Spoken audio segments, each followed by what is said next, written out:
আসসালামু আলাইকুম। আমি মোহাম্মদ জীবন হালাদার আপনাদের সাথে আছি।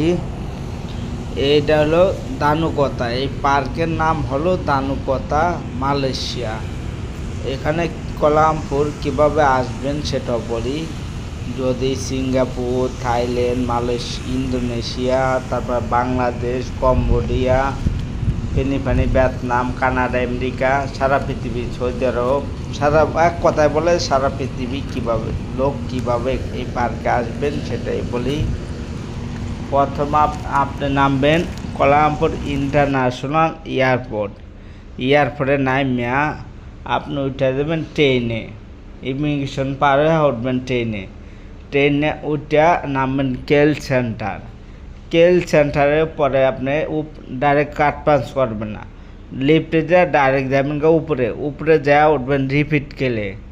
ট্রেন দুইটা, একটা চলে নিচে, একটা হলো রিপিট কেল উপরে।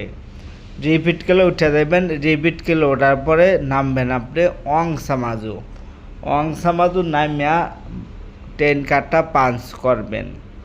কার্ডটা পাঞ্চ করার পরে আপনি বাইরে আইবেন বাস স্টেশন। বাস উঠবেন 250 নাম্বার বাসে উঠে বসবেন। 250 নাম্বার বাস উঠে বসলে বাসটা ছাড়লে আপনি ইস্তেফা শপিং সেন্টার, অংসামাজু থেকে ইস্তেফা শপিং সেন্টার আইবেন। ওইটার পাশেই দানুকতা পার্ক। ওটা ইস্তেফা শপিং মলের সাথেই দানুকতা পার্ক আইসা আপনি সিকিউরিটিকে বলবেন, দেখ আমার থাকার জায়গা নেই, ঘুমানোর জায়গা নেই, আমি পার্কের ভিতরে আজকের রাতটা থাকবো। সিকিউরিটি কিছু করবে না, কয়া থাকলে কোনো সমস্যা নাই। এই কথা বললে আপনি পার্কের ভিতরে ঘুমাইবেন, সমস্যা নাই। রাত 24 ঘন্টা 1 মাস 2 মাস থাকলেও কোনো সমস্যা নেই। এই যে দেখেন বাংলাদেশি বাইরে গাছ কাটে, এই গাছ অরিজিনাল গাছ তারা কাটতেছে।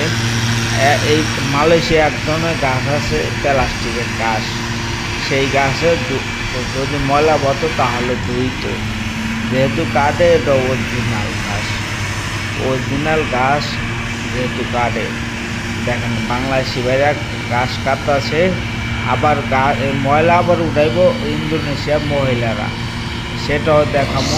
ইন্দোনেশিয়ার মহিলারা ময়লা উঠাইব।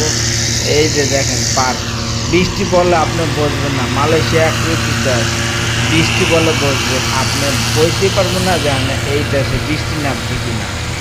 এক ঋতু দেশ, 12 মাস এই বৃষ্টি এই রোদ।